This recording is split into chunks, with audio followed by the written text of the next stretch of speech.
Hair fall ஆகுதுன்னா நம்ம என்ன நினச்சிக்கிறோம், ஹேர் ஃபால் ஆகுது, இந்த ஆயில் யூஸ் பண்ணுறேன், இந்த ஹேர் பேக் யூஸ் பண்ணுறேன் அப்படின்னு நம்ம நினச்சிக்கிறோம்.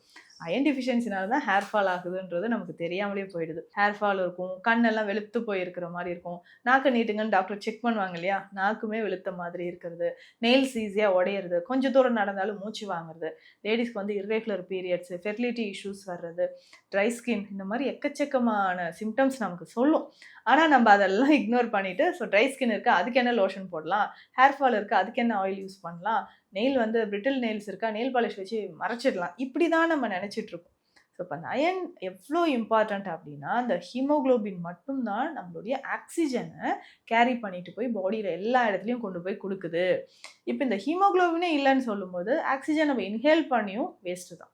அப்போ ஆக்சிஜன் இல்லாதனால என்ன ஆகும், எப்பவுமே ஒரு சோர்வு, மறதி ஏற்படுறது. நான் எதுக்கு இங்கே வந்து நின்னேன், என்ன சொன்னால் நிறைய பேர் இப்போ எக்ஸாம் டைமில் பேரண்ட்ஸ் சொல்கிறது மறந்து போயிடுறாங்க அப்படின்னு சொல்லுவாங்க. அப்போது அவங்களுக்கு ஹீமோக்ளோபின் நார்மலாக இருக்கான்னு ஃபஸ்ட்டு செக் பண்ணணும், சரிங்களா? அப்போது இதெல்லாம் ஒரு சிம்டம்ஸ், நமக்கு ஹீமோக்ளோபின் லெவல் குறைவாக இருக்குது அப்படின்னு சொல்கிறதுக்கான சிம்டம்ஸ் இதுதான், மெயின் சிம்டம்ஸ் இதுதான்.